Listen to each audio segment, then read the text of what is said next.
Welcome to the Parent Guide to GCSE podcast, episode number 10. Today I'm joined by Dick Moore, and as a word of warning, this podcast does contain discussions about suicide and self-harm. Welcome to the Parent Guide to GCSE podcast. Today I am joined by Dick Moore, who is a former teacher and by his own admission, an occasionally, very occasionally, grumpy head teacher, and he now describes himself as a mental health first aid instructor. Welcome. Thank you very much indeed.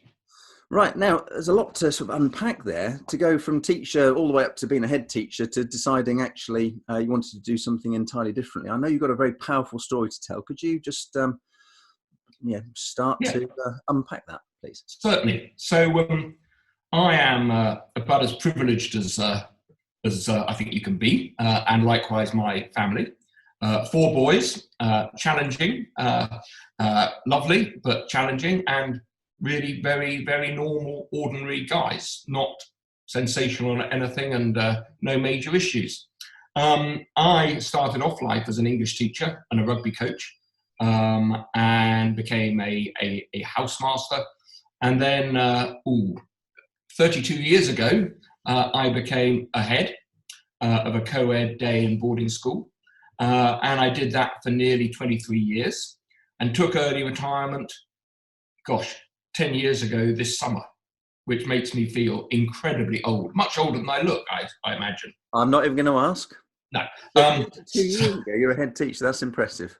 Yeah, so I was a head, and it was terrific. And I always feel sometimes that teachers are in many ways spoiled, because actually working with young people is a privilege. But it got to the stage towards the end of my time as a head when I realised I was running out of energy, both physical and emotional, and that I decided that I needed to get out before people realised that I was running out of energy. So I took early retirement. And that obviously came as bad news for my wife, because she then had to get she had a job with me running my school. In fact, she did most of the running of it. But when I retired, she had to get a job. So she got a job as a maths and physics teacher and a house mistress in a posh girls' boarding school in Berkshire. And I became a house husband. Magnificent. Cracking, absolutely marvellous. Especially as I was living in a boarding house surrounded by 65 teenage girls for whom I had no responsibility. So I could have all the fun of being around kids. And I could razz them up and get them all overexcited, and then actually say, well, actually, I'm off to watch the football now, and leave other people to sweep it all up. But then a year and a bit into that role, my number 3 son, Barney, took his own life. And that was obviously time to completely reassess what life's about, really. And because if one of my kids, who has been, as I said, about as privileged and lucky and balanced as it can suffer to that extent, then other people can. So I joined up with a little charity, the Charlie Waller Memorial Trust, cracking charity, give it a quick name drop. And gradually they asked me to do a talk at a school, and that was now 8 years ago. And it's steamrolled since then. So I now do talks and workshops and mental health first aid courses, not just in schools, but when I do it in schools, anybody from year 5 upwards, universities, colleges, businesses increasingly, and around the UK and in the Middle East, the Far East, anywhere that wants me, I set off and do my bit, really. And my wife is now doing a master's in child and adolescent psychotherapy, works with Childline. So life has changed a fair bit, but I'm not actually obsessed with the suicide angle. Obviously, that has resonated powerfully, and in these odd times, I'm not sure whether the government has paid enough credence to the impact that this lockdown is going to have on people's mental health, and the suicide rate will go up. But more than that, I'm passionate about those tens of thousands, hundreds of thousands possibly, of young people who aren't going to take their own lives, but whose emotional and mental health is such that they will not be able, A, to be content, B, to function, and C, to meet their potential. And I'm quite sure that we could do something about it. And that's what I want. So those figures before coronavirus, or are you talking about as a result of the current situation? No, before coronavirus. I mean, I haven't done a talk in a school since I don't know, very early March. And I've seen, even in the years I've been doing it. So I did my first talk in 2012, and even since then, the number of self-harm, all those areas have increased dramatically. Obviously, we are now aware of it, therefore we're looking for it, but and therefore the numbers are going to appear higher. You look hard at something, you'll see more. Yep. But there is no doubt that the world today is less kind to young people, particularly, than it was when I was that age. Well, that's something I would entirely agree with, because I went to a relatively fancy boarding school.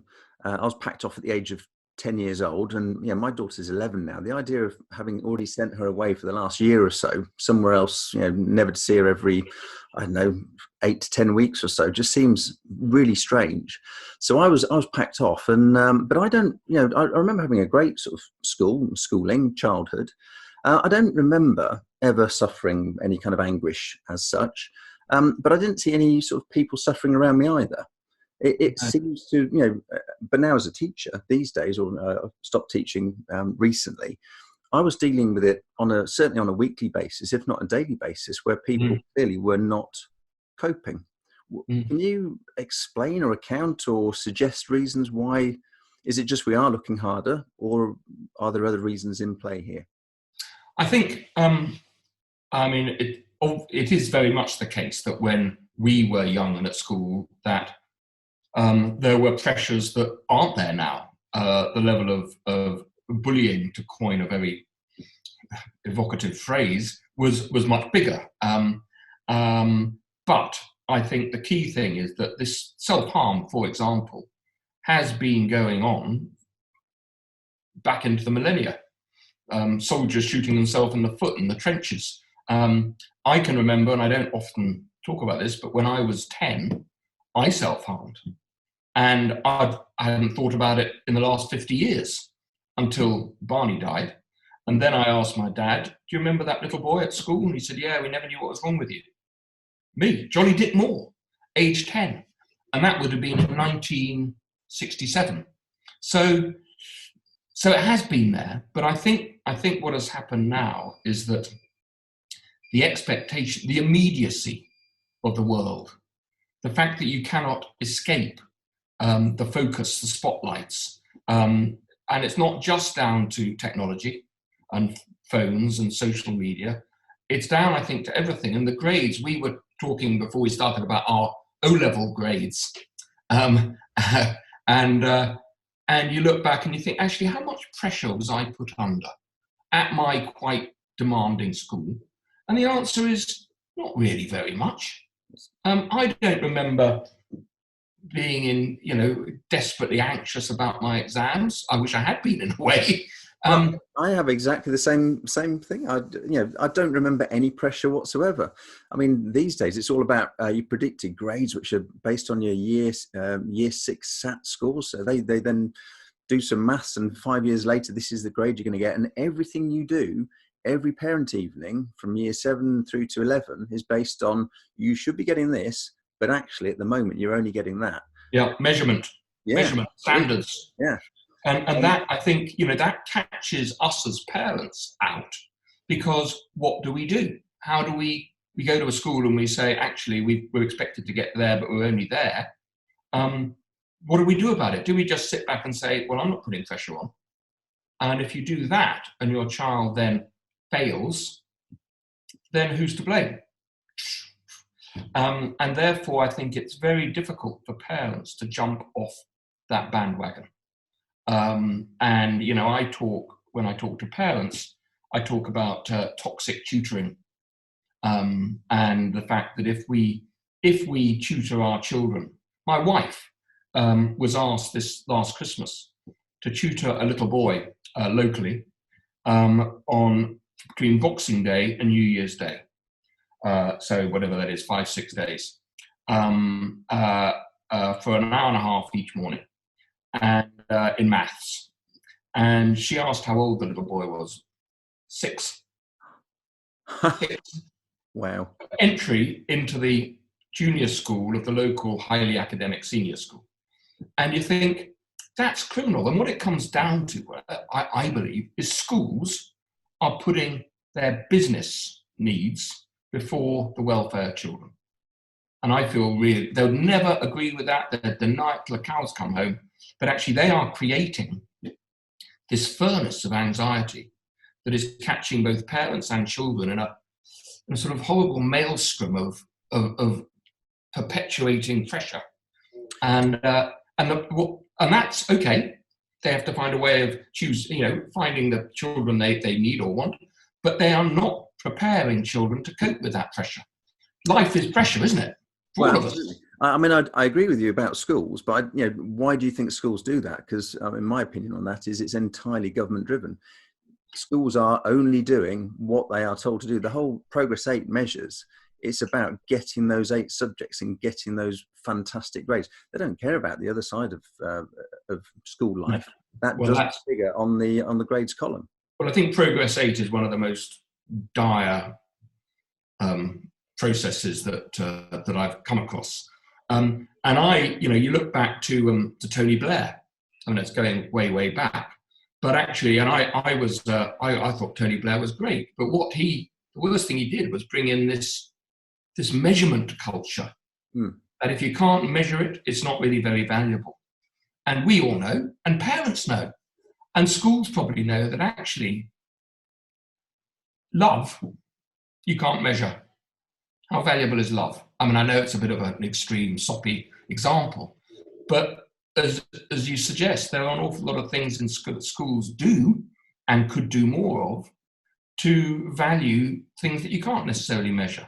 The school play, the concert, the sport, the this, the that, the other. But at this obsession, I went to a school the other day, not far from here, and you walk into the reception and there are 3 big notice boards, very glitzy notice boards, with the last 3 years of league table. So in 2017 or 16, they were sort of 10th. And in 2017, they were 7th. In 2018, they were 3rd. I want to know what's going to happen if they go down to 8th next year. Are they going to have that board up there? Is there going to be an empty board next to it, do you think? Going to be an empty board. Exactly. So I do think that, but it's not just in what schools offer, because decent schools now will offer those things that we both are aware of, the things that you can't measure.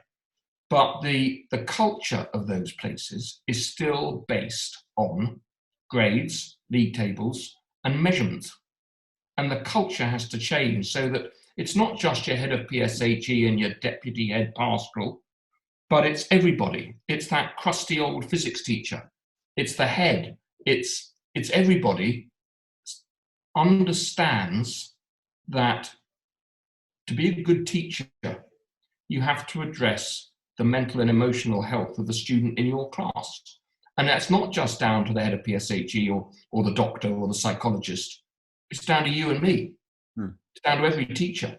Because if you get the children in your class, if you A, get them inspired, and B, feeling good about themselves, they'll perform.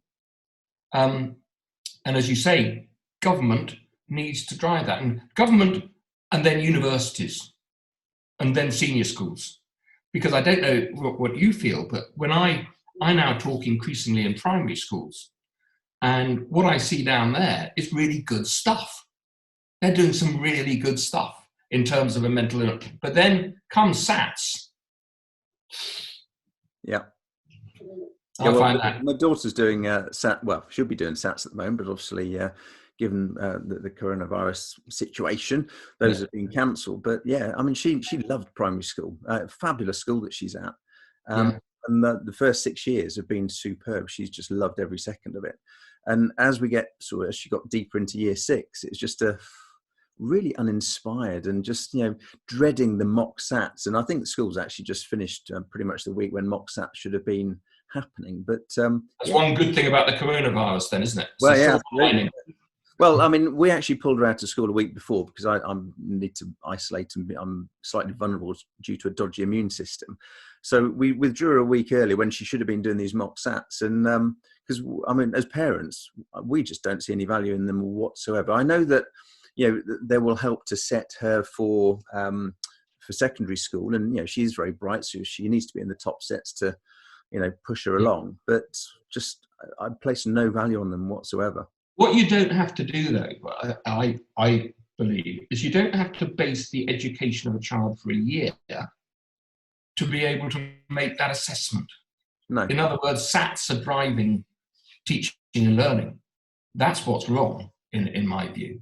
I'm all for driving up standards, and I think, if I'm honest, what's happened is that the baseline has probably risen in the last 20 years, but it shouldn't be driving how we educate, how we teach, how children learn, because we know so much more about that than we did 20 years ago, and yet our teaching, our curricula doesn't seem to have changed in line with that growing understanding. Mm. I mean, I remember 2007, I was at a school and we had an Ofsted inspection, and it didn't go particularly well. And I remember the head teacher, I think we were put into a 3, so it was requiring improvement, whatever it's called this week. And the head teacher at the time, he was really, really, really angry about it. I think it was appealed, but it was upheld as a requiring improvement. But he basically said that he doesn't need somebody like Ofsted to come into his school to say that things need to improve, because he knew where our weaknesses were. He knew what needed to be done better. And it's just that being judged against a set of criteria, he just didn't like it. He knew what he wanted to do, and he wanted to have the freedom to get on with that, rather than having to work within this ridiculous framework and do what he was told to do, rather than what he knew needed to be done. Yeah. And I think that's still the same today. It's all about. Well, I do quite a lot of work with a school. I'm what's called a member of a school up in South Shields. So sort of a trust, multi-academy trust, although there aren't much multi about it. But it's the most astonishing school. It is in the most deprived area imaginable, and it is absolutely superb. A really great school, working with highly deprived kids and getting amazing results. But when you look at it progress 8-wise, they're average. They're not doing too badly, and that must be so discouraging to teachers, that actually you're based on this tick box exercise with people coming in looking at criteria which they're trying to say, well, whether you are at Eton or at Harton Academy in South Shields, the measurement criteria are the same. Yeah. Well, that's crazy. So I think as a parent, I want my child to get the best possible education. I want them to be inspired by learning, but I want their teachers to be fully aware of their emotional and mental well-being. That for me is number one priority, because if you're aware of that, you can balance everything else. Your whole approach to teaching, and it will stem from that understanding. Well, can I just use some stats that I found out recently? 10 to 20% of students have inflicted self-harm, and that's an increase of 300% in the last 10 years. Yep. Assuming those stats are correct, I mean, what's the impact on not only obviously the mental health of those students? That's the most important aspect, but the impact on their results must be enormous. Well, I'm fascinated by self-harm, and the statistics you gave, I mean, the ones I use is by the time they sit their GCSEs, 13% will have self-harmed. By mid-20s, it's 1 in 5. So, it's a big deal. And so I asked why? Why would somebody choose to cut themselves or burn themselves or pull their hair out? And to me, the answer is they need to find a way of letting emotion out, emotional pain. So self-harm derives from emotional pain. So what are we doing to help our children find strategies to cope with emotional pain? What are we teaching them? The child that can sit and play the piano for fun, or appreciates the value of exercise, or can paint or write or make things, those are far better outlets for emotional pain than simultaneous equations and rhyming couplets, arguably. So I think that those are the things we need to be teaching, both as parents and as teachers. Yeah. Actually, how do you deal with emotion? We're all going to feel emotional pain. My sister's beloved dog is being put down today, and she's been on the phone in floods of tears. And my first thought was, what can I suggest to her? Rather than, what can I suggest to relieve some of that emotional pain? Because it's inevitable, because we all experience emotional pain. How can we deal with it? And that's why a lot of my talks are about learning to dance in the rain. In other words, it's going to rain. There are going to be storms all over them. But you know what? They will all go past. And we have to get through those storms, because the sun will come out again. Indeed. And that, for me, is crucial. A lot of what you talk about is about developing resilience as well. Can you just explain a bit more? And what can, obviously schools have got a role to play. Can parents help with building resilience in their children? 100%. I would say to any parent watching this, or to you, are you as an individual resilient? Now, if you'd asked me that 8 years ago, I would have said, no, actually I'm not. I might appear to be resilient. I'm, Johnny Dick Moore and confident and ahead and, sense of humor and beer drinker and blah, blah, all those things. But I wasn't. I'm much more resilient now since my son died, because I now know that I can somehow get through something pretty terrible. But with little things, I'm still not resilient. Something goes wrong around the house, and I'll get all flappy. So I think the first thing we need to do as adults, as parents, is to say, well, actually, am I resilient? Why am I resilient? What of my experience can I give to my children to help them be resilient? I when I'm talking to parents, I tell the story of a boy who came up after one of my talks. I think he was year 9. And he said, what should you have done? What more should you have done to stop Barney killing himself? And you think, bloody hell. And you think, no adult would ever ask that question. But what a terrific question. Because, of course, it's something that we've been thinking every day for the last God knows how long. And there was an answer. And the answer is, we did not equip, we still do not equip our children to deal with those big negative hits that they will encounter. So right the way through their childhood and into their adolescence and adulthood, if we've seen a problem coming up, we wanted to sort it out as parents. We wanted to protect and shield them from pain and difficulty. And at some stage, we should have been able to back off and say, you know what? You're in trouble at school. You think it's unfair. You go and sort it out. Don't ask me to phone up straight away. But I still find that incredibly difficult. I will still try and sort my children's problems out. And that's natural. But actually, we do have to try and equip them with the knowledge that when life gets tough, they will get through it, provided they ask for help. They've got people to lean on. They've got people to talk to. They've got people whose shoulder they will lean on. They've got people that they will listen to, who they're prepared to talk to. And of course, it might not be us as parents. For all the best reasons. The girl said to me last summer, she said, I know mummy and daddy love me very much, but I also know they're going to define me by my GCSE results. Wow. And I said, okay. So he said, oh, so I'm feeling really low. And I said, well, have you talked to your mum and dad about how you're feeling? And she said, no, no, no. I know mum would be really upset. And all dad would want to do is try and solve the problem, which he wouldn't be able to do. So no, I don't really want to talk to them.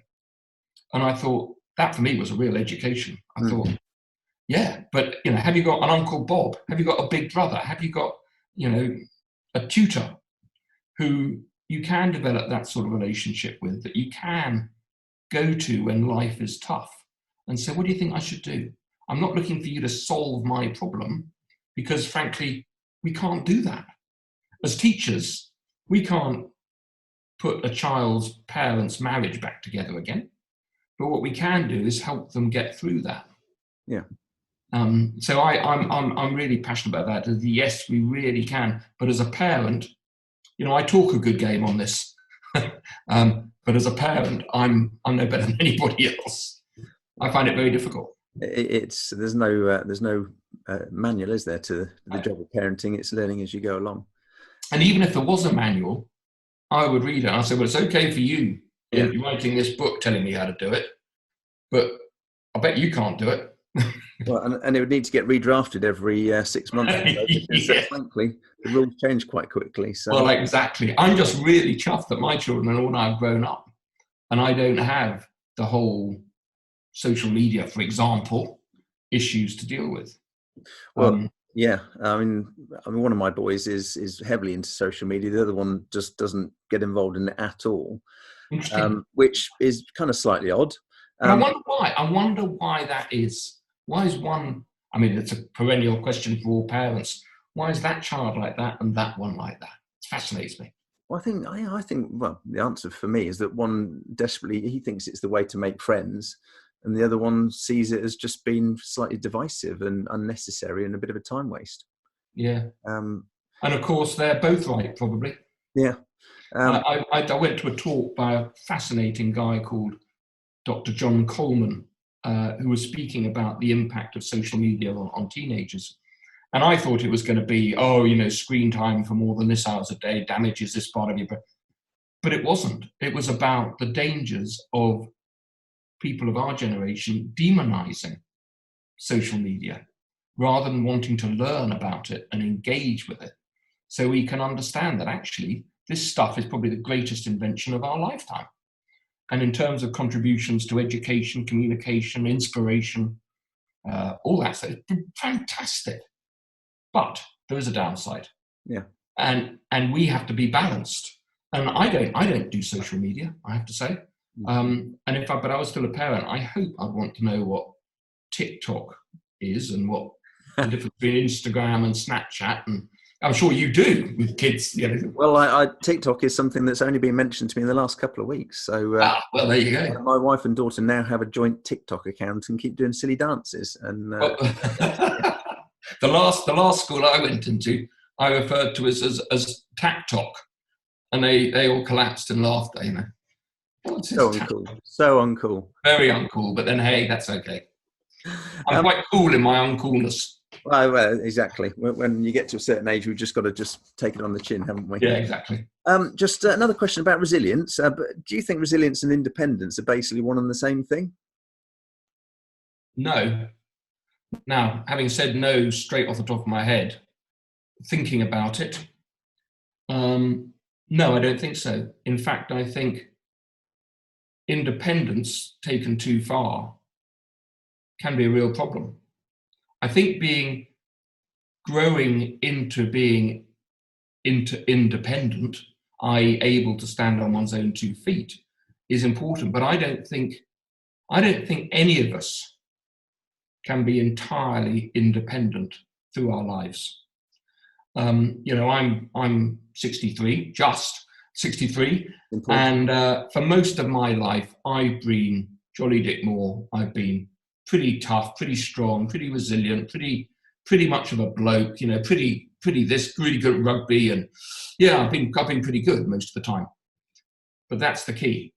Most of the time, I could not have got to where I am, and not just because of Barney. I could not. I don't believe anybody can get through life without having a cry, without needing to lean on somebody. And if that means being dependent for short spells, fine. The trick is, I guess, to get our children to learn to be dependent and to be independent, but learn to identify when they can still be dependent. We're all dependent on love. Yeah. Why do we don't want to be independent of other people's love? It is. So it's a really good question. It's the first time I've ever been asked that question. It is about identifying when they need help and making sure they know where they can get it, whether it's parents or friends or family, teachers, tutors. And that's the agonizing thing that I'm finding, is that I spend a lot of my time convincing young people that, that there is nothing weak. The only thing that's weak about being vulnerable is being unable or unwilling to ask for help. And that all of us are vulnerable. The problem is that if I convince 25 young people to ask for help from their teacher or their tutor or their parent, and the assessment is made that actually we need more than this, we need a professional input, then what? That's the big difficulty, that unless you've got money, or even if you do have money and you can buy into a counsellor or something, you know the CAMS thresholds are so huge that these problems will grow and grow and grow, and by the time they get reach the CAMS threshold, they've done untold damage. And that's what I find frustrating, asking for help from those around you. And I believe that 75% of the issues, the self-harming issues, could be cut off at the pass by having somebody earlier on to talk to listen. But for that proportion, I came across this statistic: 25% of young people who need professional input, support, get it. 25% get it. And if we were to say that 75% of young people who suffer cancer, 75% won't get any treatment, it would be... Yeah. So that again is another government thing, short-termism. We're not investing in mental health because it's not immediately going to damage the economy or blah, blah, blah. But long-term, it's huge and getting bigger. And, is there any answer to it? The answer is it can only really come from government, I guess. Yeah. But certainly, obviously, we're talking to parents here. They have a huge role to play to probably fill that gap where schools aren't being allowed to develop their students as well as they should do. Yeah, and I think parents, it's rather like schools. I say to senior schools, particularly high-profile senior schools, if you were to work collaboratively to put pressure on universities to up their game in terms of supporting student well-being, it would make a difference. If you got 10 of the most academically prestigious schools in a country saying to Oxford and Cambridge, we want to know which colleges follow these procedures and these principles, and those that don't, we're not going to recommend, that would make a difference. Absolutely. Similarly, if parents collaborate collaboratively and say to schools, why aren't you spending more time on emotional well-being, that would make a difference. But at the minute, it's all like little pebbles into an ocean rather than a bloody great rock into a... I'll be very interested to see that school with the fancy entrance hall and the 3 lifts. If that list was actually about where they appear in their ability to develop or deliver mental health training, where would they be? And I suspect they wouldn't be in the top 10. They might be sort of quite a long way down. No, but they would be able to find boxes that they could tick. Oh, we had Dick Moore in 2 years ago. Yeah, tick. That'll do. We'll get them back in 3 years' time when we need to prove it again. But it's interesting though. This that really interested me. Not many weeks ago, beginning of this term, so back in January, I was asked to go to a very well-known, very prestigious boys' school, secondary school, independent school, and there was a new pastoral deputy and a new head, for both of whom this whole area is important. And they'd found out that over the last year, 4 of their old boys had taken their own lives. Wow. And they raised this at a staff meeting. And they said, were people aware of this? And 1 or 2 people had said, yes, but they've left. In other words, what's it got to do with us? And these 2, to their credit, the head and the deputy head, said, we are responsible. And we're not completely responsible for them reaching that point, but we should be saying, what could we have done to make them more resilient, to make them more able to get through the difficulties? Well, it comes back about being able to learn to dance in the rain. Because it's certainly going to rain. Absolutely. Particularly the way things are at the moment. I keep talking about the situation we all find ourselves in at the moment, but it's certainly not going to get less stormy, is it, for the next month? No. And I sometimes think, for teenagers, if you're at home with your parents, and okay, you've got your social media and you can contact friends, but if you're stuck in the same house as your parents, especially if it's a small environment, that is going to cause huge difficulties, and not just to the young people, but to their parents as well. I think a lot of parents I think the value of teachers is going to go way up as a result of this. It's already, there's a lot of memes on social media about teachers being paid at least £1 million a year. Exactly, and there's that brilliant one of a woman, which I got this morning, eating her breakfast, a bowl of cornflakes, looking completely sort of zombie-like, and her child off screen is rabbiting away. And you just see her reach over and pour the wine onto her cornflakes. Because actually teaching kids, looking after kids is tough. It's difficult, really difficult.